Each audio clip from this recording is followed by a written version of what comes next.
we're in a really bad place right now with the rental market, and we have to act fast. Whether something comes from the federal government on down, but we have to put some kind of a regulation in place because it's only getting worse, and we're losing our communities, we're losing our people. People are leaving South Florida, they're leaving Miami to go elsewhere because they just cannot afford to live here anymore.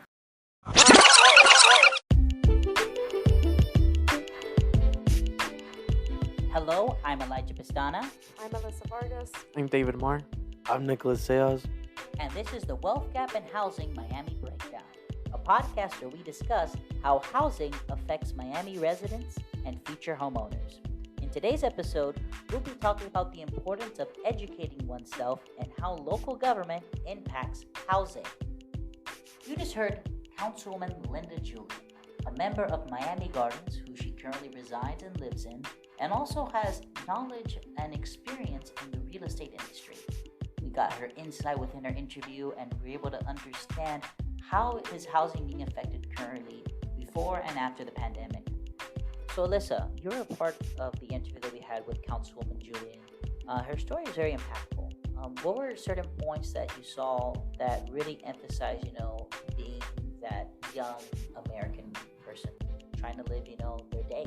I really found Councilwoman Linda Julien's interview most impactful for me. I thought she really put us in her shoes growing up from a heavy Haitian background, but also as a first-generation immigrant here in Miami, here in the South Florida area. And one of my favorite things about her conversation was how growing up, she was never really taught how to be independent, how to live financially independent from her family. That's something that we see a lot now with college students and the younger generation.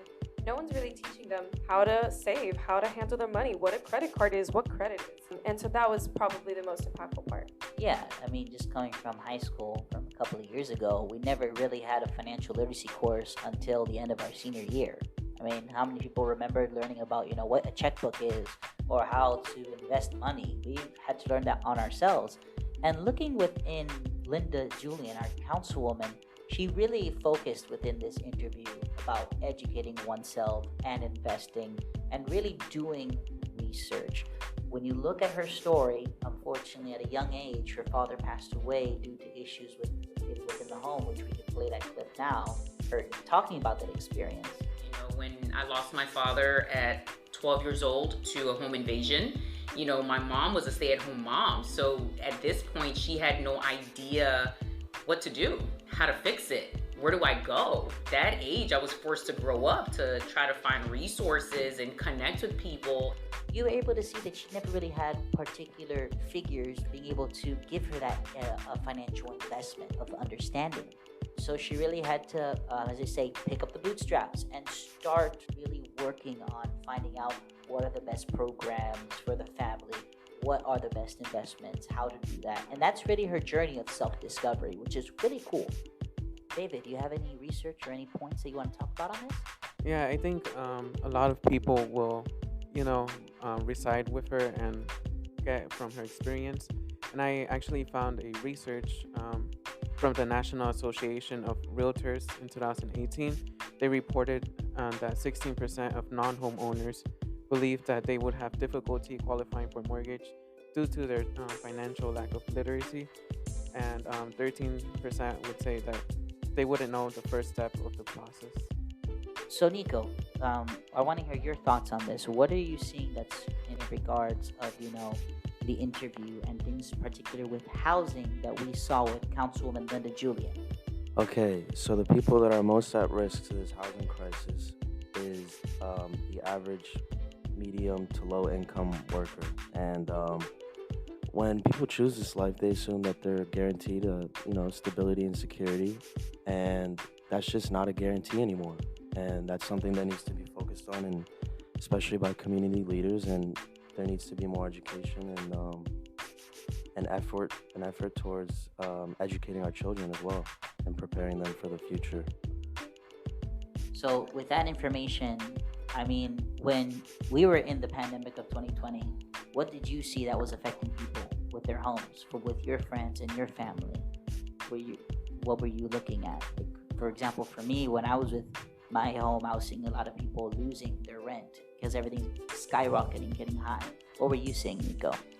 I just saw mostly fear, people saving, people selling stuff, and trying to brace themselves because there was a lot of uncertainty around that time.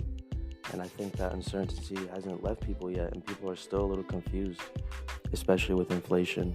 Yeah, Nico, I really agree. I mean, it was a really scary time for a lot of families, and a lot of people were losing their source of income due to the pandemic, which is why at some point during March of 2020, the Federal CARES Act was passed, which actually prohibited things like eviction and foreclosure for many households due to the fact that so many families were losing this source of income. So there was this small temporary sense of security that was one day pulled out from everyone.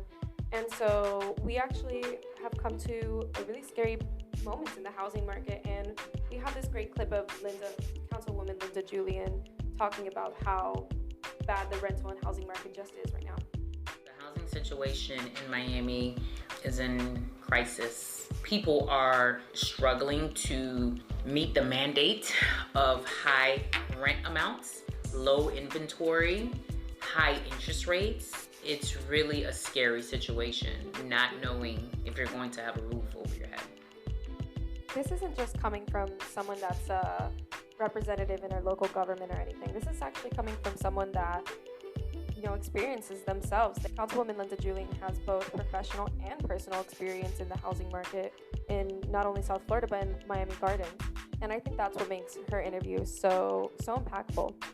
And what's crazy is she's someone that relates to us because she's not trying to, as a real estate agent, she tries to find the best properties for people. When you look at her interview, she says that she's not trying to find just the best price and sell, because that's what's happening. It's becoming a volatile market as she's inquiring, because people are just raising prices left and right. She's trying as an equitable and reasonable individual, trying to find the right price for both the buyer and the seller.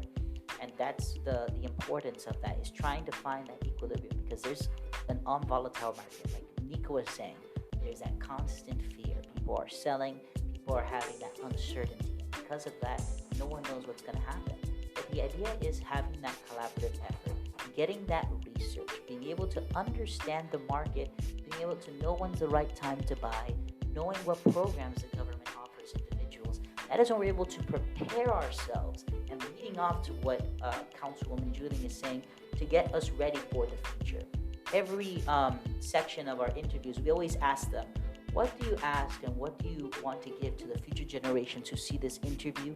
All of them had great important quotes, but what Councilwoman Linda Julien speaks on is doing your research, making the right investments. Because unlike most people, they think of the short-term gain and what's happening in front of them. Councilwoman Julien tells us to look at the long game, the situation that is happening for all of us, to prepare that legacy, as she insinuates, for future generations, which is very important, what I see in that point. Yeah, I believe Councilwoman, she shares her own experience in financial literacy, and like how she's a first generation and she didn't know what path to go first. And she also shares her experience as a college student, and she didn't really know about financial literacy. So she started racking up all this credit cards and all this debt, and this impacts what you own and wealth gap you're standing at. And what's interesting about him to focus on that is that where you are, how much you make and how much you owe, is dependent where you are in the wealth gap. So a lot of people who have a good credit line, they have an estates of housing, and because of that, they're financially safe. We have other people who have credit cards where they owe a lot of money and they need to be able to put out a lot of loans, and that is a negative on what they owe, and a very place where they're in the bottom of the social ladder when it comes to the wealth gap. Yeah, and the current wealth gap that we have right now, it's so deeply rooted into our history of the opportunities people of color have gotten and were received. For example, like being able to be financially literate and being able to know not to get all these credit cards in college, because no one really teaches you that when you're coming from these first immigrant families. Like I said, the wealth gap is so rooted into that. Even in a person of color dominated cities such as Miami, white Americans still have the average higher median accumulated wealth than any other community, even though they're not necessarily our majority. It's because of the idea of inheriting that wealth, right? You inherit the education you get from your parents, you inherit the cars that you get from your family, you inherit the businesses that you get. But there's some things that you're not getting when you first come to this country, or when you're stuck in communities that are being redlined. You know, for example, where she lived within Miami Gardens, there are places not being properly invested because of years of redlining and that effects. But we're going to focus that more when we have our other interview with David Ebanks, which is super cool. But it's very interesting how we're seeing that idea of the generational wealth being invested into one person, into the next, into the next, into the next. Really interesting that you say that, because local government does have a really big impact on future generational wealth. And something that Linda Julien stresses a lot in her interview is how she was drawn into local government. One thing that she really highlights is that possibility to create policy for the common good in their community and really have people come together and make real change that's tangible and helps real people. An important thing to keep in mind is to get the youth and really get this idea in their head that they can make a change, each one of them, especially if they come together. Yeah, Nico, and Councilwoman also mentions how County Mayor Daniela Levine Cava created Catalyst Miami, as a way to change home ownership in Miami and, create all this social change. David, I think it's so important that you mentioned that, because from what we heard from Councilwoman Linda Julien's interview is that making change is the number one way we can get a better future for not only homeowners, but for all of Miami residents. And so a great way to make that change, even if you don't want to get involved with local government, is through voting. We just had voting month. Elections, midterms just happened. And it's so special to be able to get your voice heard and could go out and cast your vote. But even if you can't vote, if you're not of age or if you don't qualify, then there are other great ways to get involved in your community, such as Catalyst Miami, who offers a variety of opportunities to not only get educated, but to get actively involved. Miami Dade County internships is another great resource to get involved in your county. And in terms of financial literacy, that's not something accessible to everyone. So we actually found the EverFi free financial literacy course that we really encourage everyone to go take and check out. And also for people to know, we're not sponsored by these organizations. We just took our time to research and find the benefit for us, because we as younger generation have to find things that we can be able to find useful and informative. That's why we created this podcast. That's why we made this interactive blog, so we can be able to find things so we can relate to, share, and promote, so people can like this and be able to relate with this. And when we talk about voting, it's not just something that people that do at an older age. You're able to vote now and be able to invest on the future decisions of where you live, starting from that local level to that nonpartisan level, all the way to the federal level that affects your entire country and how it's governed.